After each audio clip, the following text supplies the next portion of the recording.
नमस्कार साथियों, Sudarshan English spoken class में आपका एक बार फिर से बहुत बहुत स्वागत है। और मित्रों, 10th 12th की एग्ज़ाम बहुत करीब है और इसमें एक जो एप्लीकेशन आती है, एक लेटर आता है लाउड स्पीकर का। ये बहुत इंपॉर्टेंट क्वेश्चन है मित्रों, और मैं इसी को ध्यान में रखते हुए आपके सामने एक एप्लीकेशन लेके आया हूँ। ठीक है, आप इसको लेटर भी बोल सकते हैं, एप्लीकेशन, क्योंकि मैंने इसको दोनों फॉर्मेट में लिखा है। ये लेटर में भी काम करेगा और एप्लीकेशन, यदि आपसे एप्लीकेशन पूछ जाए तो भी आपको यही पैटर्न में लिखना है, और यदि आपसे लेटर पूछे तो भी आपको इसी पैटर्न में लिखना है। ठीक है मित्रों, क्योंकि मैंने यहाँ पे इसमें लेटर और एप्लीकेशन दोनों के पैटर्न में इसको लिख रखी है। तो सबसे पहले देखिए मित्रों, ये जो एप्लीकेशन है इसका पैटर्न समझिए। जैसे आपको एक कॉपी मिलेगी जो आंसर शीट होगी, उसमें एक ऐसी सीधी लाइन खींची होगी, या फिर आपको स्केल से उसको क्या करना है, खींचना है। ये लाइन आपको नहीं छोड़ना है। देखिए आप यहाँ पे शुरू से लेकर आखिरी तक मैंने एक ही लाइन से सारी चीज़ें लिख रखी है यहाँ पे। ठीक है मित्रों, आप यदि अपडेट है तो आपने आपकी गाइड में या बुक में देखा होगा कि ये अपडेशन काफ़ी दिनों से हो गया कि कुछ लोग क्या कर देते हैं, जैसे ये आई है ये यहाँ से शुरू कर देते हैं। ठीक है, इस दा को क्या कर देते हैं, टू के बाद यहाँ से शुरू कर देते हैं।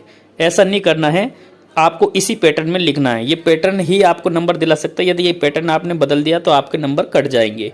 ठीक है मित्रों, तो देखिए बिना देरी किए मैं शुरू करता हूँ। यहाँ पे सबसे पहले क्या लिखना है आपको, जैसे ऊपर ही ऊपर एक एड्रेस जो एप्लीकेशन में आपको दिया होगा। यदि नहीं दिया हो तो आप बाकायदा इसी एड्रेस को लिख सकते हो। ठीक है, यदि आपको दिया है एड्रेस क्वेश्चन में तो उसमें मकान नंबर लिखना है पहले, फिर उसका पैटर्न लिखना है, बी है सी है, यदि दिया हो तो, नहीं तो कोई बात नहीं। फिर आप किस कॉलोनी में रहते हो, कहाँ रहते हो, वो एड्रेस दिया होगा, और शहर का नाम, जिस शहर में आप रहते हो उसको नीचे लिखना है। ठीक है, ये ध्यान रखना। आप यहाँ पे जैसे मैंने ग्वालियर लिख रखा है, इसको आप यहाँ नहीं लिख सकते। ठीक है, इसके बाद में नीचे मित्रों डेट लिखनी है। डेट में सबसे पहले आपको तारीख लिखनी है, फिर उसका मंथ लिखना है, यहाँ पे 2000। ठीक है, यानी कि यहाँ पे आप 24 लिख सकते हो, 25 लिख सकते हो यदि अगले साल लिखो तो। ठीक है, इसके बाद में यहाँ पे देखिए, इसके जस्ट नीचे देखिए लाइन नहीं छोड़ना है आपको, मैं बार बार बोल रहा हूँ। इसके जस्ट नीचे से टू लिखना है, उसी टी के नीचे फिर से टी आना चाहिए, यानी कि टू के जस्ट नीचे आपको दा लिखना है, डिस्ट्रिक्ट कलेक्टर। ठीक है, अब आपको ध्यान रखना है कि यदि ये कलेक्टर का बोले तो कलेक्टर का, यदि मजिस्ट्रेट का बोले तो आपको मजिस्ट्रेट लिखना है, एसडीएम बोले तो एसडीएम को लिखना है। ठीक है, ये एग्जाम में आपको दिया होगा क्वेश्चन में। ठीक है, अब देखिए इसमें ध्यान रखना, आपने कलेक्टर तो लिख दिया, लेकिन इसमें आप कलेक्टर किस कलेक्टर को लिख रहे हो, तो ग्वालियर का, क्योंकि आप है ना ग्वालियर में ही कहीं पे रहते हो। ऐसा नहीं कि आप ग्वालियर में रहते हो भोपाल के कलेक्टर को लिख दिया। ठीक है, ये इंदौर या दिल्ली के कलेक्टर को लिख दिया, ऐसा कुछ भी नहीं है। ठीक है, इसके जस्ट नीचे आपको लिखना है मित्रों सब्जेक्ट, लाइन वैसी देखो पैटर्न वैसे ही, ban on the using of loud speakers. ठीक है, आप इतना सा सब्जेक्ट लिखेंगे। इसके बाद आके देखिए नीचे ये जरूर ध्यान रखना, रेस्पेक्टेड जब आप सर लिखते हो तो उसमें मैडम और जोड़ देना, क्योंकि जो एसडीएम जो कलेक्टर है वो एक लेडी भी हो सकती है, एक पुरुष भी हो सकता है, एक मैन भी हो सकता है। ठीक है, तो I want to say that, मैं कहना चाहता हूँ that I am a student of class 10th, मैं एक 10th क्लास का। अगर आप 12th में हो मित्रों तो यहाँ पे 12th लिखेंगे, 9th में हो तो 9th लिखेंगे।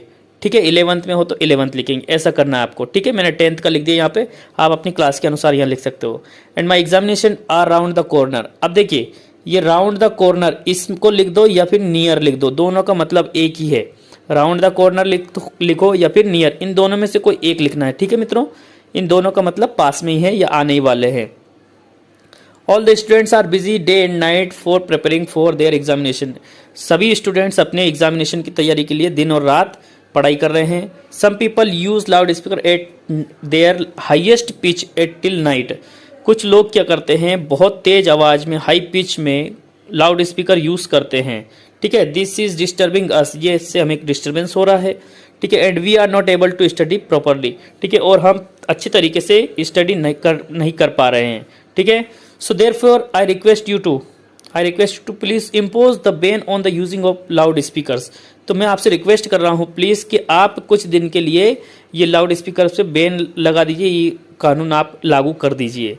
ठीक है, अब देखिए थैंक यू लिखने के लिए आपको लाइन छोड़ने की ज़रूरत नहीं है। ठीक है, लेकिन ध्यान रहे लाइन बिल्कुल सीधी, थैंकिंग, यानी ये एस लिखा, इसके जस्ट टीचर टी आना चाहिए, थैंकिंग यू, फिर कोमा लगाएंगे आप, ये कोमा जरूर मत भूल जाना, यहाँ कोमा लगा एक। ठीक है, इसके बाद में योर सिंसियरली। ठीक है, योर सिंसियरली। ठीक है। और इसके बाद में नेम में यदि उसमें दिया है क्वेश्चन में तो आप वो नाम लिख देना, और यदि नहीं दिया हो तो आप XYZ लिख सकते हो। ठीक है मित्रों, इस वीडियो को अपने उन दोस्तों को शेयर जरूर करना है जिनको एप्लीकेशन अभी याद नहीं हुई हो। इसमें इससे सरल भाषा में आपको माफ़ कीजिएगा, गाइड में नहीं मिलेगा। तो प्लीज़ इसे शेयर जरूर करना और सब्सक्राइब जरूर करना। Thank you.